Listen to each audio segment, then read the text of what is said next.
to give you some sense about how long 18 years is, 18 years ago, Phillip Rivers of the San Diego Chargers was beating Vince Young in a playoff game. So that's a long time ago. Listen, Baltimore is complicated. Lamar Jackson is probably, in a singular city, the most worshipped quarterback in the league. Maybe not Mahomes in Kansas City, but close. He's 29, and he's clearly this year not the same quarterback. And historically, he's gotten tight in the playoffs. Lamar in the playoffs is 3-5 with an 84 passer rating. And this year, and those were in the years he was in his athletic prime. This year, he did not look like the same. He also carries a massive cap hit next year, $74 million. And in the AFC, quarterbacks like Drake May cap hit less than $10 million. Bo Nix cap hit less than $5 million. So a lot of your adversaries, the young guys you'll be facing, the Drake Mays, the Bo Nix, they can stack their rosters. And hyper-athletic quarterbacks age quickly. Do you know the last year Cam Newton was a Pro Bowler? He was 26. 26.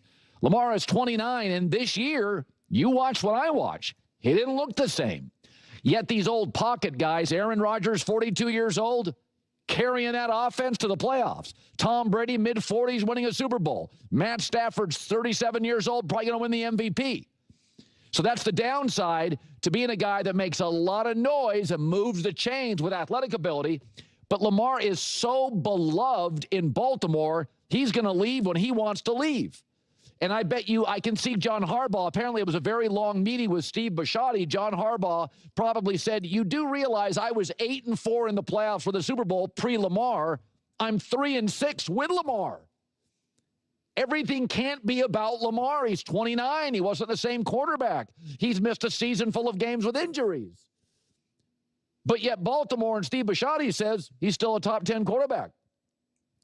I mean, our merchandise, our ticket sales, we win 10-plus games almost every year. So it's a complicated story. But RG3 was on our show earlier this week. He played in that locker room, and it's Lamar's locker room, not the coach's locker room. I think Baltimore Ravens fans would burn the city to the ground if the Ravens traded Lamar Jackson. And I mean that wholeheartedly. If Lamar Jackson had lost the locker room, this would be a real conversation. But I've got great relationships in that locker room still to this day. And they love Lamar. Man, I love when my takes are just so accurate. So much of sports talk is just talk. It is. It's talk. And especially when you're someone like me, I don't get to talk to RG3. I don't go out for dinner or cocktails with the GM of the Chargers or something. All right, but this is literally exactly what I said. And how do I know all this? Not only because I consume everything I possibly can, but then I also speak to all the people in the comment section. That is the power of reading the comment section.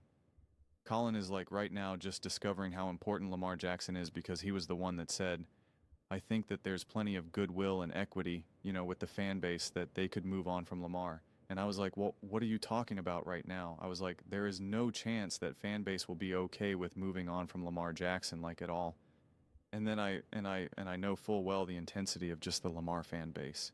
That goes beyond the Baltimore Ravens. Talked about this before, that the two main quarterbacks, clears throat, Lamar Jackson and Patrick Mahomes, they have their own individual fan bases that transcend the Baltimore Ravens and the Kansas City Chiefs fan bases. You, of course, will always have fans outside of the actual team itself that cheer on their players, that cheer on specifically the quarterbacks, but it's nowhere near as close, as massive, as intense, as passionate as it is with the Mahomes fan base and the Lamar fan base. And it's the most obvious thing. Just read any comment section, not even just my channel. Just read any comment section and you will see. And then even yesterday, when we were breaking down this news, I talked about bringing in a new coach, and I said, it's a really tricky situation because Lamar is Lamar. You're not going to be able to bring in some young offensive coordinator and he's now going to be able to instill the culture and control the team, because it's Lamar. That the only way that you really can kind of reset the culture or really kind of rebuild, and I don't mean rebuild from an actual roster team perspective, but just try to usher in a new era of truly winning. You would then need a bona fide established high-end coach and Andy Reid, someone that's just clearly I've won before you. I will win after you. I am special, right? And like that just isn't there, just not there right now. And so, yeah, like this makes this whole thing even more fascinating right now. And again, I've been calling to let Harbaugh go for a while, and I don't want to rehash all those takes, honestly. Like, listen, I haven't been feeling well, as I told you guys, and obviously I'm totally late to all this right now because I haven't been feeling well. And I was just like, oh, you know, I was like, I woke up and I like was getting ready to do clips, and I like totally forgot. I was like, oh yeah, Harbaugh was fired. And I was like, oh yeah, Colin hasn't talked about it. And I was like, I'll do this clip because, I'm sure people want to discuss more what Colin has to say and stuff like that. But I mean, like, I've already shared my takes about, wanting to move on from Harbaugh and why it should happen and all of these things. But I know Colin, and it's actually kind of interesting because Colin is taking, obviously, the other side of it about look more towards Lamar being the problem than a hard ball. And like the reality is that I think there's blame on both sides, but I've defended Lamar every step of the way. But you can't blame Lamar for the fact that this team doesn't understand how to get ready to play in playoff games. You can't blame Lamar that the play calling objectively in 2023 and 2024 was just awful. You can't blame Lamar for Z Flowers fumbling. You can't blame Lamar for not handing the ball off to in 23 or to Derrick Henry in 24. You can't blame Lamar for, not allowing him to to orchestrate the comeback win, and only blame him for the turnovers when we've consistently seen all of these quarterbacks. Like Colin went on a whole rant. I don't remember when, it was like a few weeks ago, and he was like, quarterbacks throw interceptions. He's like Tom Brady, and he names like all the winning quarterbacks who won a Super Bowl and talks about their interceptions. We can't do that. And then just rip Lamar for throwing like an interceptions or turning the ball over in the playoffs win, because like was my take last year when everybody was like, look how bad he played in that first half. And I went down and I showed you all these big wins, these big games from Peyton Manning, from Joe Burrow, from Tom Brady, from Patrick Mahomes. I went through all of them, and I was like, through all of these guys had all these turnovers, and yet they won the game. And I was like, Lamar was setting his team up to win that game, and those turnovers would have been no different than what Brady had done, Mahomes, whoever. But because he didn't win, and no fault of himself, he now doesn't get that benefit of the doubt, etc., etc. I've made multiple videos kind of unpacking that, but he still could be better, right? He still could be better. And in some of these bigger games could be better, could have cleaner games. That is also an objectively true statement. But when you look at even something like last year and having the team lead, and I don't know if they officially ended up leading, but they were top in the NFL in penalty yards and just number of penalties per game. And I've referenced this quote now a million times to Ravens fans last year. This is, Tom Brady came out and said the Baltimore Ravens are a sleeping giant and they could be, scary in the playoffs. And my take after that was, that's great, but why are they sleeping? And that's just not going to be on Lamar Jackson, especially with how he played last year. It's just not on Lamar Jackson. Now, with that said, I do also believe that these quarterbacks have a shorter life here. I really do. I said that about all of these the Mahomes, Allen, Lamar, the trio Mahomes, Allen, Lamar. I've always been on the side that I just think that these guys are going to have much shorter careers than any of us want to admit, because we all want them to be able to play as long as Tom Brady or a semblance of that. And I said recently, earlier in the season about that, the Cowboys are wasting Dak Prescott's prime and that he's only going to have a few more years left of that, and everyone started freaking out and they start referencing Aaron Rodgers and Tom Brady, and it's like, you guys just think that's the norm, and it's just not. And especially for these hypermobile quarterbacks, Lamar Jackson, Mahomes, Allen, like they're getting hits. They're using their bodies in a way that is just going to cause such wear and tear. And as good of pocket passers as a Lamar Jackson is, or Mahomes, or Josh Allen, or we'll just keep up with those three.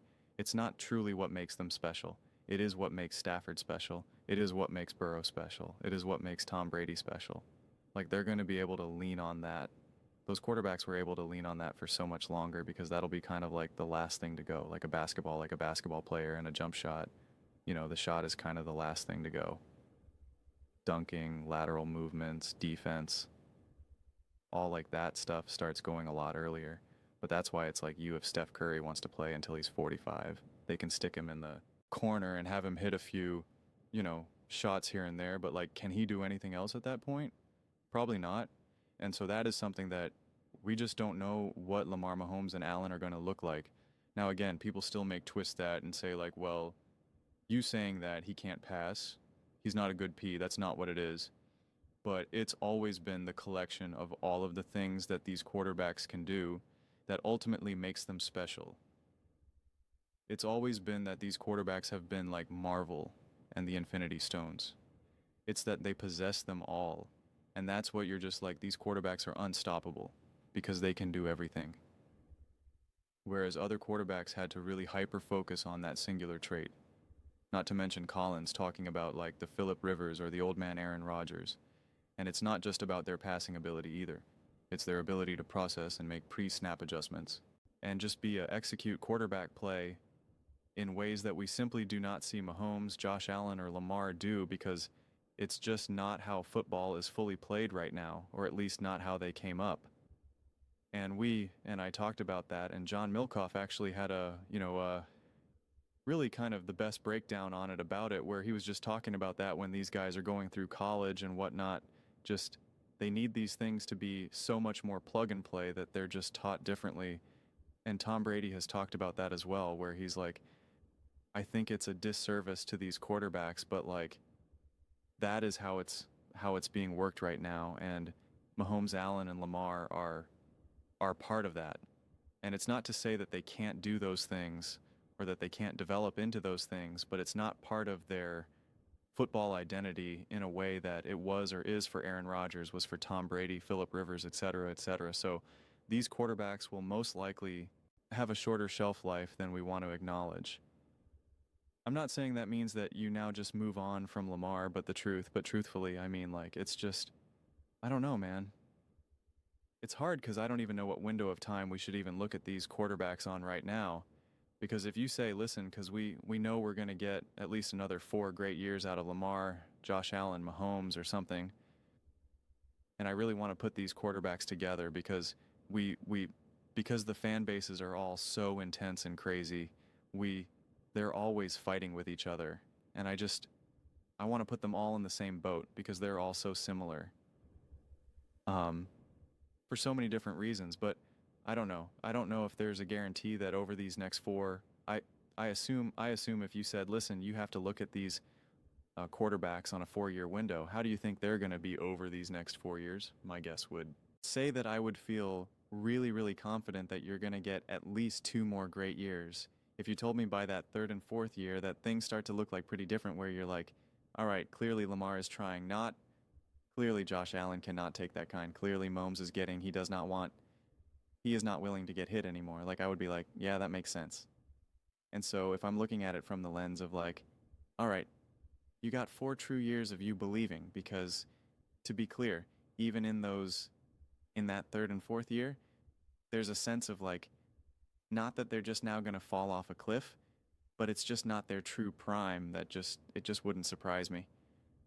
But I would be willing to say, let's go all in and do everything we can to win a Super Bowl right now, especially with Lamar and Allen, who have not won the Super Bowl. Obviously, it's different with Mahomes, since they've already won a bunch. But with Lamar and the Ravens, my whole thing is, what decisions are you making moving forward from here? What coach are you going to hire from here? And other people started throwing out like a lot of these defensive coach names and whatnot. And it's just like, yeah, in a lot of ways bringing in like a Brian Flores, who's, a pretty hard-nosed alpha-style coach. Like, I do think that's something that Lamar could respond to, but he can speak offense to him. And at the core of it, you still need someone to put this offense in the best position to succeed, especially in the most important moments in the playoffs. And so that's why I kind of floated out the idea. It's like, if you're going to bring in a Brian Flores or something, then you better bring in, you have to find then like an awesome offensive coordinator. And I don't know who that is. And right now, the best availability maybe is like a Cliff Kingsbury, but there's rumors that like he left Washington and he's going to get a head coaching job again. Like you don't know, but or maybe like a Brian Dable. But like I don't know how people feel about Brian Dable right now. You know, it's just like it's just hard when you're trying to evaluate some of these other coordinators in very weirdly specific situations. Brian Dable was seen as a pretty high-end offensive coach. Then he gets to New York, does some pretty cool things. Then things degrade because it's New York, and you're like, what do you do with that? Kevin Stefanski read the comment section. It is split right down the middle. People are either like, Kevin Stefanski is awesome, or they're like, this guy is awful and terrible. And it's just like, how do you really evaluate how good someone is when they're the coach for the Cleveland Browns? What are you supposed to do with that? I mean, seriously, what are you supposed to do with that? It's pretty hard, pretty difficult. So I don't see the clear path in terms of who they hire, offense, defense, and if they choose defense, then I think the path is clear in terms of what their available options are. And then I would go with just a Brian Flores because I would feel probably most comfortable with that, but I would then still feel really uncomfortable offensively. And I would love the Brian Flores version, but on defense to be able someone that I am confident can bring in a pretty strong, disciplined culture and would be willing to push Lamar and be like, I'm the head coach here, buddy. I know you're Lamar Jackson. I know you run this town, but I'm the head coach. Like, I'm here. Like, I got to be able to stand here just as tall. That's the way this works. Which I think is important because also the next coach in theory should outlast Lamar Jackson, but they need to be able to speak the same language, and defensive coaches are just not speaking the same language with Lamar. But this is where it's also interesting, and you don't ever really hear this much. Only Tom Brady has ever really talked about this. The great benefit of great defensive coaches with great quarterbacks is that if they actually do work together, which is what Tom Brady and Bill Bitch did weekly, he talked about that. What helped him tremendously was that every single week, Bill Bitch would go over with Tom, how I would beat you. And he's like, and that was just massive for my development and becoming the best quarterback that I can be. Because you're having literally one of the greatest defensive minds of all time work with the quarterback and say, this is how I'm going to beat you. This is exactly how I beat you. It's like, all right, that is the definition of iron sharpening iron. So if you can bring that, but yet with these other defensive coaches around the league, like I don't hear that. I've never heard that with any other quarterback, any other defensive coach quarterback duo. I never hear that. A lot of these other defensive coaches just control the defense and the culture. And like, that's all you hear. Nothing else. I haven't heard about McDonald working with Sam Darnold and helping him figure out that these are the way the teams are beating, or like, I don't hear any of that. Whether it's Rail McDonald, whether it was Harbaugh, I'm trying to think of other defensive head coaches off top of my mind right now. Mike Tomlin, I don't hear any of that. I've only ever heard that with Bill Bitch and Tom Brady. So, I don't know. It's just a tough situation to make moves like this at this point in someone like someone's Lamar's career.